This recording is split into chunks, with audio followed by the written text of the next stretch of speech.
தயவு. பாகம் 3. நூல் வடலூர் சமரச சுத்த சன்மார்க்க சத்திய ஞானசபை தத்துவ விளக்கம். சத்திய ஞானசபை தத்துவ விளக்கம். Temple of divine wisdom. நூலாசிரியர் தயாநிதி சுவாமி சரவணானந்தா. திருச்சிற்றம்பலம். அருட்பெருஞ்சோதி அருட்பெருஞ்சோதி தனிப்பெரும் கருணை அருட்பெருஞ்சோதி. தொடர்ச்சி. அத்தியாயம் 6. அருட்பெருஞ்சோதி ஆண்டவர் சித்தி உபாயம். அருட்பெருஞ்சோதி ஆண்டவர் சித்தி உபாயம். நமது அருட்பெருஞ்சோதி ஆண்டவர் நம் புருவ மத்திக்கு நேர் உட்பாகத்தில் உச்சிக்கும் கீழே உன்னாவுக்கும் மேலே தனிப்பெரும் கருணையோடு திகழ்வதால் நாம் சுத்த கரணத்தோடு அதாவது சுத்த மனத்தோடு புருவ மத்தியினின்று ஒருமையும் தயவும் உண்டாக்கி கொண்டு சுத்த கரணத்தோடு புருவ மத்தியினின்று ஒருமையும் தயவும் உண்டாக்கி கொண்டு பரோபகார சிந்தனையோடு தயை விளங்கும் செயல் புரிந்து கொண்டிருத்தல் வேண்டும். இப்படி புருவ மத்திய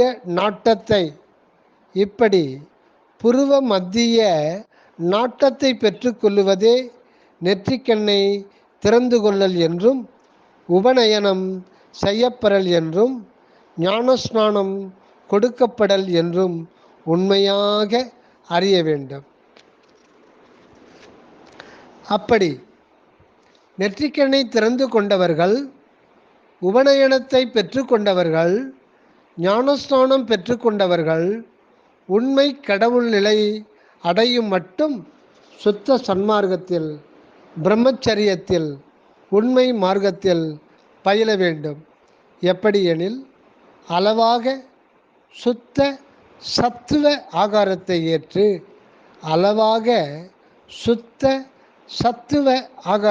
ஏற்று சதா நம் அருட்பெரும் பதியை சிந்தித்து நின்று நேர்ந்த மட்டில் அருட்பணி ஆற்றிக் கொண்டிருத்தல் வேண்டும். இப்படி இருந்து நம்மில் அருட்பெருஞ்சோதி ஆண்டவர் அனுபவம் ஓங்க ஊன் உறக்கம் குறைந்து கொண்டே வந்து முடிவில் திருவருட்பூரணத்தால் அருட்பெருஞ்சோதி சக்தி நம் தேகத்திலும் ஜீவனிலும் நிறைந்து என்றும் அழியாத சுகநிலை வழங்கும். மேற்படி சுத்த தேகம் பெறுவதற்கு உபாயம் பசித்திரு, தனித்திரு, விழித்திரு. மேற்படி சுத்த தேகம் பெறுவதற்கு உபாயம் பசித்திரு, தனித்திரு, விழித்திரு என்ற முப்பெரும் அனுபவ மகா வாக்கியங்களால் நம் சுத்த சன்மார்க்கம் வழங்கியுள்ளது. இவற்றின் உண்மை அனுபவம் சுத்த சன்மார்க்கிகளுக்குத்தான் அருளப்பட்டுள்ளது. நெற்றிக்கண்ணை திறக்கப்பட்ட மெய்ஞானிகள் எல்லா உண்மைகளையும் அறிவர். தம் அகத்தின் கண் மிளிரும் அருட்பெருஞ்சோதிபதியை இடைவிடாது புருவ மத்தியினின்று சிந்தித்திருப்பர். அதாவது அவர்களின் நெற்றிக்கண் இமையாது விழித்திருந்து தெய்வ ஜோதியை பார்த்து நிற்கும். அவர்களின் நெற்றிக்கண் இமையாது விழித்திருந்து தெய்வ ஜோதியை பார்த்து நிற்கும். அவர்களை அப்போது மாயா சக்திகள் ஒன்றும் தாக்க முடியாது. ஏனென்றால் அவர்கள் அழிவற்ற அருள் ஒளியில் நிலைத்திருக்கின்றனர்.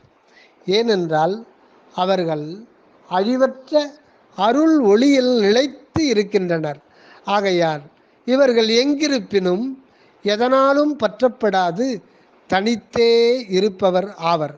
அன்றியும் அவர்களுடைய தேகத்திற்கும் அருட்பெரும் ஜோதியே ஆதாரமாயிருத்தலால் அத்தேகம் பிரபஞ்ச வஸ்துக்களின் ஆதாரமின்றி நிலைக்கும்.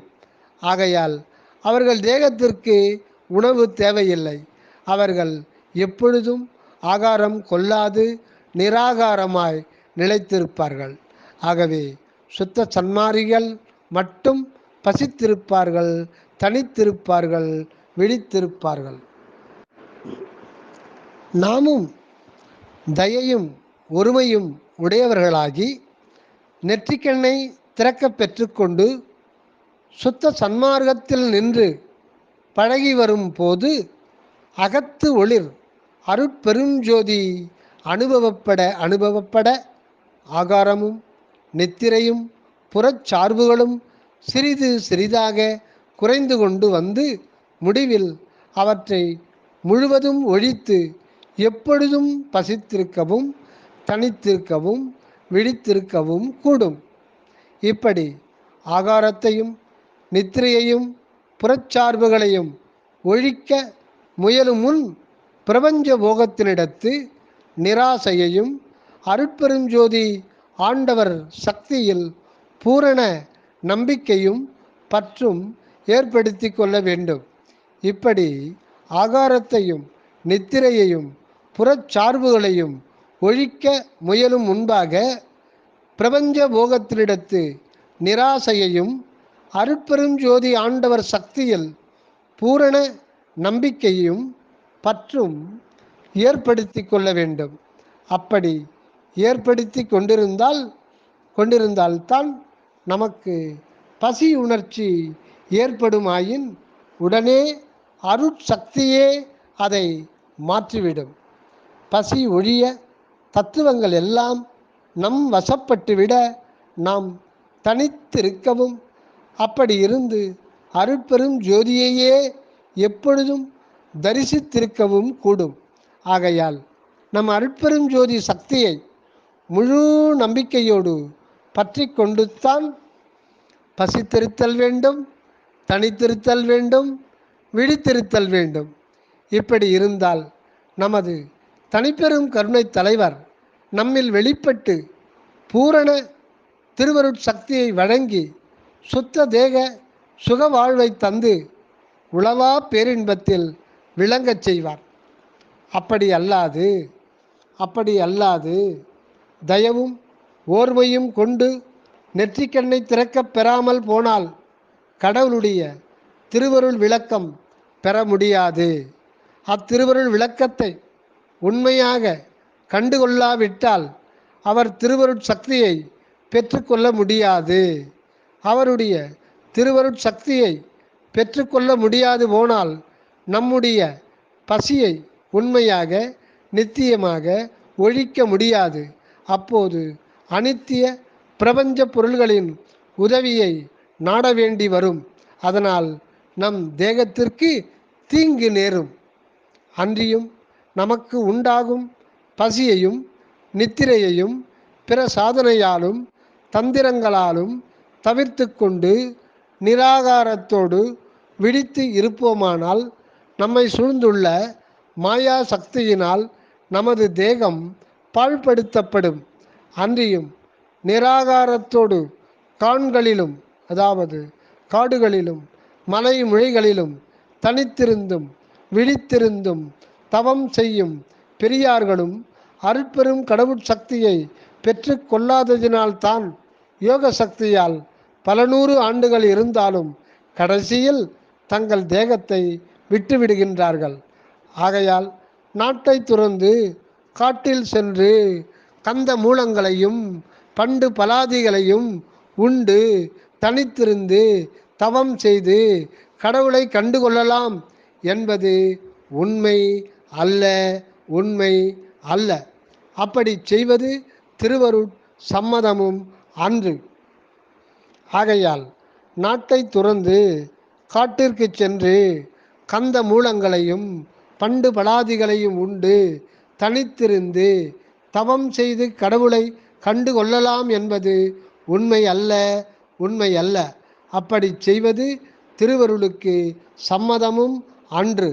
நமது தனிப்பெரும் கருணை கடவுள் நம்மீது வைத்த பெரும் தயவு காரணமாய் நமக்கு இந்த உயர்வுடைய மனித பிறப்பை தந்து இதிலிருந்து ஒருமையால் அவரை அறிந்தும் தயவால் அருளை அடைந்தும் அவருடைய பூரண தன்மையையும் பெற்றுக்கொள்ளும்படி விதித்துள்ளார். இதனால் இம்மனித பிறப்பை பெற்றுக்கொண்ட நாம் மாயா பிரபஞ்ச அனித்திய சுகபோகங்களில் பற்று வைக்காது திருவருளை அடைந்து நித்திய வாழ்வு பெற வேண்டும். ஆனால் இந்த மாயா பிரபஞ்சத்தை முற்றிலும் வெறுத்து ஒதுக்கி தள்ளிவிடக்கூடாது. அப்படி வெறுத்து துறவு கொண்டால் இந்த மாயா தேகத்திலும் பிரபஞ்ச பொருள்களிலும் வெறுப்பு உண்டாகிவிடும். இந்த தேகத்திலும் பொருள்களிலும் வெறுப்பு உண்டாகிவிட்டால் இவை கொண்டு பரோபகாரம் செய்து பெற்றுக்கொள்ள வேண்டிய தயா உணர்ச்சியும் அருள் உணர்ச்சியும் பெற்றுக்கொள்ளக்கூடாது போகும். ஆகையால் இவைகளை துரத்தல் கூடாது.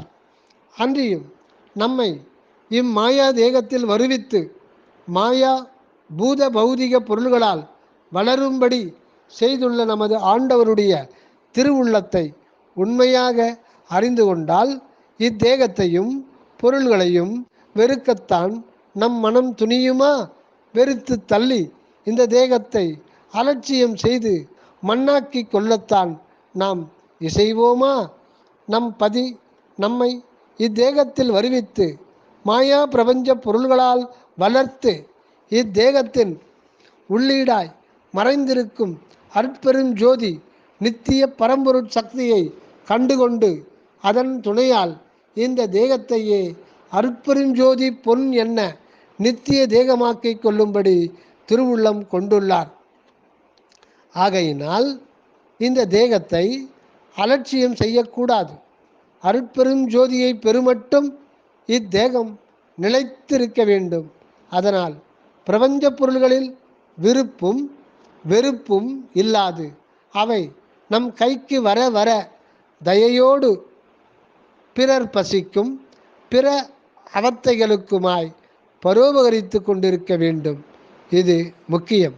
ஆதலால் பிரபஞ்ச பொருள்களில் விருப்பும் வெறுப்பும் இல்லாது அவை நம் கைக்கு வர வர தயையோடு பிறர் பசிக்கும் பிற அவத்தைகளுக்குமாய் பரோபகரித்து கொண்டிருக்க வேண்டும்.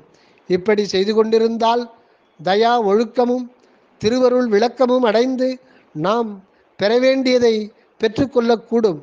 ஆகவே இத்தேகத்தை திருவருள் அடையும் வரை அதிஜாக்கிரதையாக பார்த்து கொள்ள வேண்டும். அத்தோடு நமக்கு எந்த மட்டும் பிரபஞ்ச பொருள்கள் வழங்கப்படுகின்றனவோ அந்த மட்டும் இந்த தேகத்தை வைத்து திருவருள் பெறுவதற்கு நேர்ந்த ஜீவர்களுக்கு தயையோடு பரோபகரித்து கொண்டிருத்தல் வேண்டும். இதுவே திருவருட் சம்மதம் என்று உண்மையாக அறிய வேண்டும். ஆகையால் மனித தேகத்தை பெற்றுள்ள என் உரிமை சகோதரர்களே, இத்தேகத்தை வெறுக்க வேண்டாம், பிரபஞ்சத்தை துறக்க வேண்டாம். இதற்கு திருவருட்பாவில் பிரமாணம். ஓடாது மாயையை நாடாது, ஓடாது மாயையை நாடாது, நன்னெறி ஊடாது இரு என்றீர் வாரீர், வாடாது இரு என்றீர் வாரீர். ஓடாது என்றால் இந்த உலகத்தை விட்டு காட்டுக்கு ஓடாது. அடுத்து மாயையை நாடாது. அதே நேரத்தில் இந்த உலகத்தில் இருந்து மாயையில் விழுந்து விடாமலும் ஜாக்கிரதையாக பார்த்து கொள்ள வேண்டும் என்ற திரு அருட்பிரகாச வள்ளற்பாவால் தெளியப்படும். துறவு கொண்டு வீட்டை விட்டு ஓட வேண்டாம். ஆனால் மாயையில் விசேஷ பற்று வைக்க வேண்டாம். நன்முயற்சியோடு வாட்டமற்று இருந்து இந்த பிறவி பெரும்பயனை பெற்று பேரின்ப சித்தி பெருவாழ்வில் அருட்பெருஞ்சோதிமயமாய் திகழ்வோம். அருட்பெருஞ்சோதி தனிப்பெரும் கருணை. முன்னுரை முற்றிற்று. அடுத்து அத்தியாயம் 1.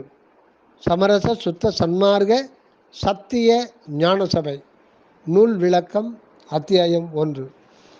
சமரச சுத்த சன்மார்க்க தலைவர் தோற்றம்.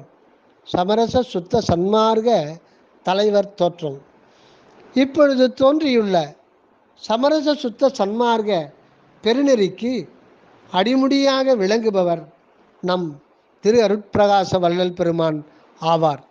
இவர் இரக்கமே தன் முழு உணர்ச்சியாய் அருள்நிலை நாடி பரவிசாரிப்பில் தோய்ந்து நின்றபோது எல்லாம் செய்யவல்ல ஏக பரஞ்சோதியே அகம் அகப்புறம் புறம் புறப்புறம் ஆகிய எங்கும் நிறைந்துள்ளதுமன்றி இம்மனித தேகத்தில் உச்சிக்கும் கீழே உன்னாவுக்கும் மேலே அருட்பெரும் ஜோதியாய் தனிப்பெரும் கருணையோடு நிலவி அருட்பெரும் சித்தியெல்லாம் தந்தருளை இசைந்துள்ளதாகவும் கண்டார். ஒருமையோடு இந்த அருட்பெரும் ஜோதி ஆண்டவரை பற்றி கொண்டார். இந்த அருட்பெரும் பதியே கற்பனை கடந்த உண்மை கடவுளாகவும் இவருடைய திருவருளை அடைவதற்கு தயா ஒழுக்கமே நன்மார்க்கமாகவும் பிற தெய்வ கற்பனைகள் யாவும் மேற்படி உண்மை கடவுளுக்கு கோடி கோடி பங்கு கீழ்த்தரத்தில் உள்ளது என்றும் கண்டார். ஆகையால் அருட்பெரும் ஜோதிபதியை தீவிரமாக பற்றி நின்று தயா நெறியில் தழைத்தார். அப்போது திருவருள் உணர்ச்சி மேற்பட்டு நம் அல்லல் பெருமானின் உள்ளத்தும் உயிரினும் உடலினும் நிரம்பி விட்டது. அது கொண்டு தன் வடிவும் தன்மையும் அருட்பெரும் ஜோதி தனிப்பெரும் கருணையாக விளங்கலாயின. திருவருட்பூரணத்தால் உண்மை கடவுள் ஜோதியில் கலந்து எப்பாரும் எப்பதமும் எங்கனும் சென்று அருட்பெரும் ஜோதியை வழங்கும் ஆற்றலும் பெற்றனர். சர்வ வியாபகமாகிய அருவ நிலையிலிருந்து கொண்டு அருள்நிலை விளக்க புகுந்த நம் பெருமான், நான் இப்பொழுது இந்த தேகத்தில் இருக்கின்றேன், இனி எல்லா தேகத்திலும் புகுந்து கொள்ளுவேன் என குறித்துவிட்டு தன் சுத்த தேக தோற்றத்தை மறைத்து கொண்டார். ஆகவே இப்பொழுது நம் உள்ளத்தில் திரு அருட்பிரகாச வள்ளல் பெருமான் அருட்பெரும் ஜோதியாக மேற்படி சித்தி வழங்கற்கு பிரகாசித்து கொண்டிருக்கின்றார். எந்த அளவிற்கு நமது உள்ளம் தூய்மை உற்று தயை நிறைந்து ஒருமையுடன் இருக்கின்றதோ, எந்த அளவிற்கு நமது உள்ளம் தூய்மை உற்று தயை நிறைந்து ஒருமையுடன் இருக்கின்றதோ, அந்த அளவிற்கு நம் உள்ளத்து ஒளிரும் வள்ளல் ஜோதி காட்சியும் அனுபவமும் பெறப்படும். இது பூரணமாகும் போது நாமும் அருட்பெரும் ஜோதி சித்தியை பெற்று ஆனந்தமுருளாகும். ஆகவே நம் திரு அருட்பிரகாச வள்ளல் பெருமானே எல்லாம் வல்லவராயும் எல்லாம் ஆனவராயும் ஏகபரஞ்சோதியாயும் உள்ள அருட்பெரும் ஜோதி ஆண்டவர் சித்தியை எல்லோரும் பெற்றுக்கொள்ளும்படி அதிதீவிரமாய் பக்குவப்படுத்தி கொண்டிருக்கின்றார். ஆகையால் நம் வள்ளல் பெருமான் அருட்பெரு நெறியாகிய சமரச சொத்த சன்மார்க்க தலைவராய் இருந்து கொண்டு தனிப்பெரும் கருணையாட்சி புரிகின்றார் என்று ஒவ்வொருவரும் உண்மையாக அறிய வேண்டும். ஆகையால் நம் வள்ளல் பெருமான் அருட்பெரு நெறியாகிய சமரச சுத்த சன்மார்க்க தலைவராய் இருந்து கொண்டு தனிப்பெரும் கருணையாட்சி புரிகின்றார் என்று ஒவ்வொருவரும் உண்மையாய் அறிய வேண்டும். அருட்பெரும் ஜோதி அருட்பெரும் ஜோதி தனிப்பெரும் கருணை அருட்பெரும் ஜோதி நித்திய நிலையான ஆன்ம அகம் பற்றினில் சத்திய பதியான அருட்ஜோதியோடு ஒரு சொத்த தயவு செயலாக எதையுமே செய். தயவு அகமிருந்து வருக அருளுடன் அனகமாக வாழ்க தயவுடன். அகமிருந்து வருக அருளுடன் அனகமாக வாழ்க தயவுடன். அருட்பெரும் ஜோதி அருட்பெரும் ஜோதி தனிப்பெரும் கருணை அருட்பெரும் ஜோதி தயவு வள்ளல் மலரடி வாழ்க வாழ்க. எல்லா உயிர்களும் இன்புற்று வாழ்க.